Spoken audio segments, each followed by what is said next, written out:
Muy buenas noches, estudiantes del quinto de secundaria. Como unos saberes previos en la física elemental, que es parte de las ciencias naturales, voy a hablarles un poco de lo que es la historia de la física. Y para iniciar, voy a leer unas palabras de un científico llamado Arturo Clarke, que en 1917 nació y murió en el 2008. Él tuvo muchas ideas de la existencia del universo y de la divinidad. Dijo él: cualquier tecnología lo suficientemente avanzado es indistinguible de la divinidad. Es lo que mencionó él. Así yo inicio esta breve enseñanza a través de este video, que ojalá les sirva como saberes previos. La física, ¿cómo se inicia? Partamos a partir de esta pregunta. Al principio, el hombre se basaba en supersticiones. Por ejemplo, ellos mucho hablaban de demonios, de ángeles, y muy poco hablaban de cosas materiales, de cosas de la materia o la energía. Más hablaban de cosas espirituales. Ustedes tomen en cuenta el tipo de vida que tenían, ¿no? La Santa Inquisición, las guerras, las batallas, la religión que influía mucho en el Estado, etc. Y es por eso que la gente, los primeros, digamos, los primeros científicos, las primeras personas que se preocuparon del universo y del planeta Tierra y del sistema solar, pues más hablaban que sobre el cielo y la tierra, de la existencia de demonios, de ángeles malos o de ángeles buenos. Después de ello pasaron más o menos 2000 años hasta la edad del siglo V, la Edad Media, pero estos 2000 años se basaron en ciertas ideas que sostenía Aristóteles. Por ejemplo, Aristóteles decía, ¿no? ¿Por qué los cuerpos se mueven hacia la tierra? Él se cuestionaba eso. Y a veces también él mencionaba, ¿no?, que los movimientos de los cuerpos se detienen porque se cansan, ¿no? Así decía él, y otros filósofos griegos que eran sus seguidores de Aristóteles. En el año 1006 pasó un cometa que fue muy visible allá en Inglaterra, que asustó a mucha gente. Uno de ellos fue al rey Harold y también a otros reyes de la monarquía británica. Y la gente lo tomó como un presagio, algo que venía de lo sobrenatural, porque justo cuando pasa ese cometa, que ahora lo conocemos como el cometa Halley, ellos decían de que era un aviso del universo que iban a elegir a un rey allá en la monarquía británica.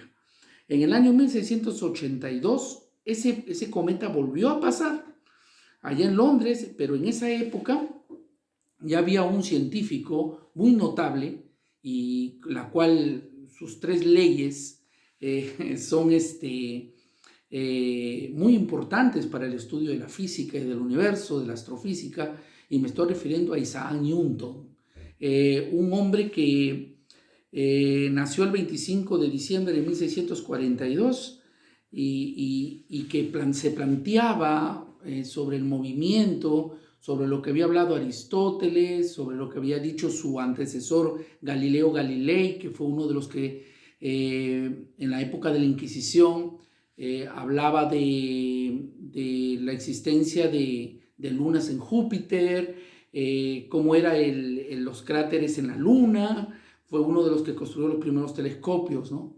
Y prácticamente lo que hizo es tumbar la teoría de Copérnico, de Ptolomeo, que fueron sus antecesores de Galileo Galilei. Pero Isaac Newton, desde que vio esa manzanita que cayó de ese árbol, se preguntaba, ¿no?, ¿por qué los cuerpos caen? La caída de la manzana fue para él el inicio de una futura teoría o una futura ley, ¿no?, sobre la fuerza universal de la gravitación, ¿no? Entonces Isaac Newton, al tener una vida muy triste en el aspecto familiar, porque él se crió con sus abuelos y su padre falleció, su madre se volvió a casar, etc. Pero cuando ya su madre quedó viuda nuevamente, recogió a Isaac Newton y se preocupó para que él estudie. Él era un hombre muy solitario, era un hombre muy calculador, casi la mayor parte se la pasaba estudiando, formulando, y lo que él no podía explicar es sobre el movimiento a nivel del universo, de los planetas, del Sol, la Tierra, Venus, Mercurio, Marte, etc. O sea, él no encontraba un lenguaje matemático para poder explicar los movimientos y las caídas de los cuerpos, etc. Es por eso que él fue el creador del cálculo. O sea, en otras palabras, la física antes se llamaba cálculo. Esa es la verdad. Y por eso es que a través del cálculo pudo explicar, por ejemplo, por qué la luna no caía a la Tierra, por ejemplo. Él descifró los movimientos de la luna y los planetas del sistema solar, inventó un telescopio tipo un reflector grande y que seguía el movimiento del cometa que les estoy mencionando. Pero como había también unos ciertos adinerados, como el caso de Halley, Edmundo Halley, él se enteró de sus investigaciones de Isaac Newton y lo que hizo es darle dinero para que él pueda seguir con sus investigaciones. Entonces Halley le sugirió a Newton que publicara sus descubrimientos del cometa. Y Newton le dijo, más o menos parafraseado, ¿no? Eso que cuesta mucho dinero hacer estos descubrimientos.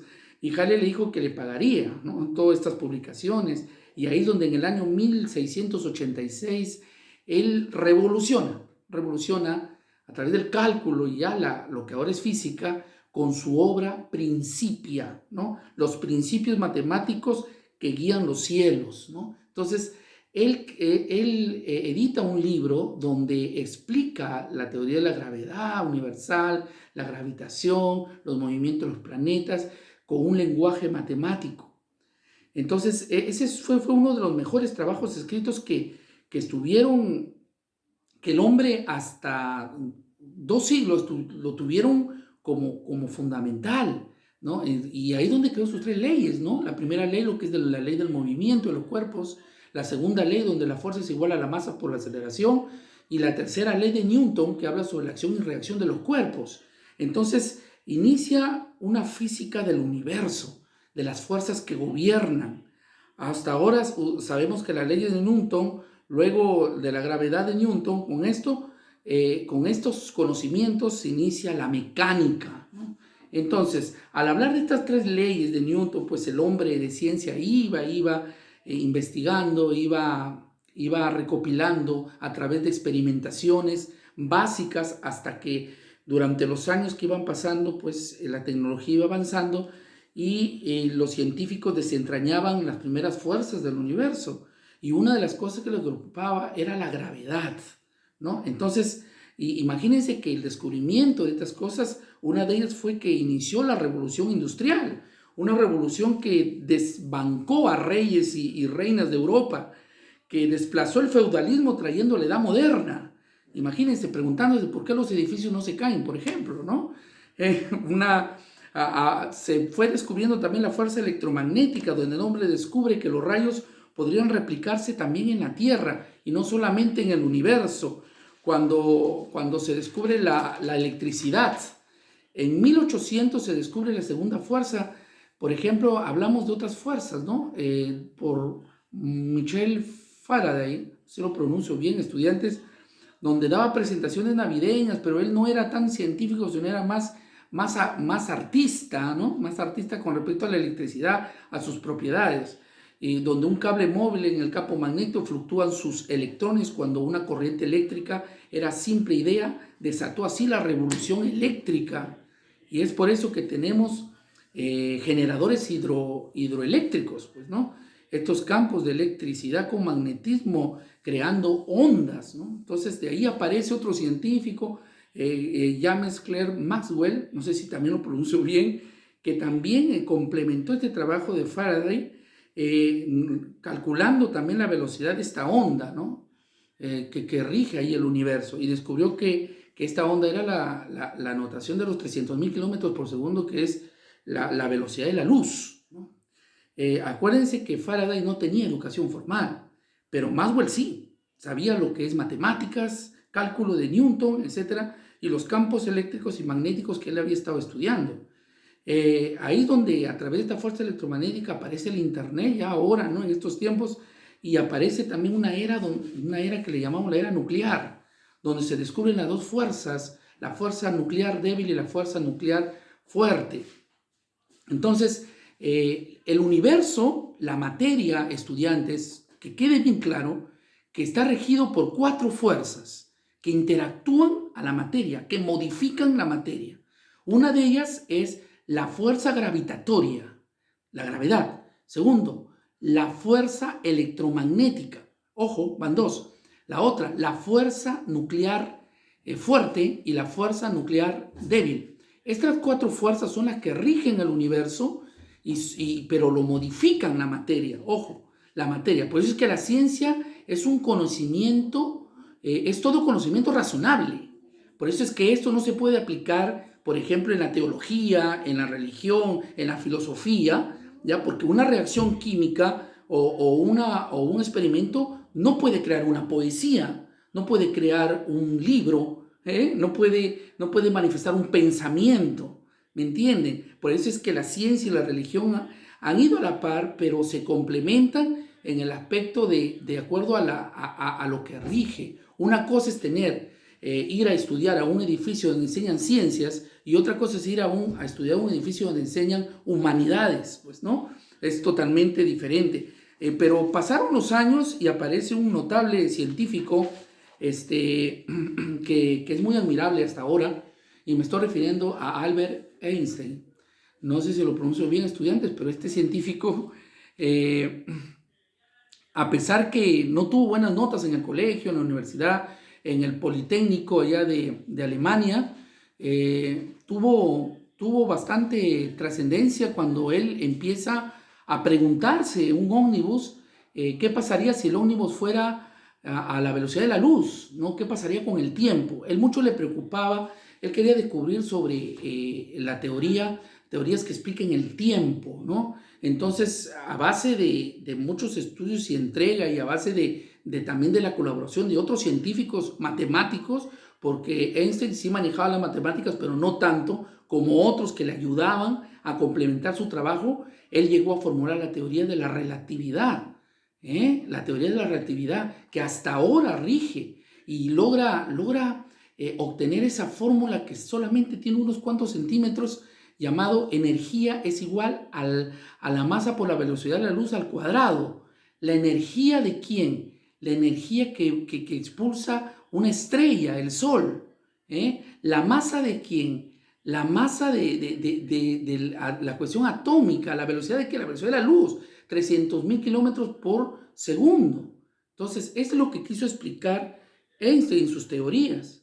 Entonces, sus teorías han continuado hasta ahora, pero han aparecido ya otros científicos que si no alcanzaría este video para poder mencionarlos, pero uno de ellos es este señor que estuvo en silla de ruedas, no sé si pronuncio también el apellido, Hawkins, también él con sus agujeros negros, las partículas y antipartículas que proporcionan, y también el futuro premio Nobel en física, me estoy refiriendo a Michio Kaku, que es uno de los pioneros de la teoría de cuerdas, donde los protones, los electrones, los bosones, los neutrinos, etcétera, no son partículas, sino son filamentos, están constituidos, y eso ha quedado todavía en teorías, una teoría llamada teoría de cuerdas, en la cual estudia la física de las partículas. Entonces, hasta ahí estamos. Y para terminar, en conclusión, quiero decirles, estudiantes, que primero se descubrió lo que es la etapa de la energía térmica, ¿no? O sea, luego pasaron los años, vino la etapa de la energía eléctrica, ¿no? Y luego la etapa de la energía del proceso de operadores, de trabajo de operadores, de chips o de computadoras. Ahora se está viendo una física de partículas y un futuro descubrimiento de llegar a alcanzar a descubrir la biotecnología y la inteligencia artificial. Ese es el futuro del hombre de aquí dentro de unos 100 años. Bueno, quise hacer esta introducción, ojalá les sirva de algo para motivarnos en el estudio de la física, ya que es una ciencia muy hermosa, que no solamente es operar razones trigonométricas o triángulos y todo eso, sino también cuestionarse de qué está constituido el universo, de preguntarse si hay una materia oscura o una energía oscura, o una partícula o una antipartícula.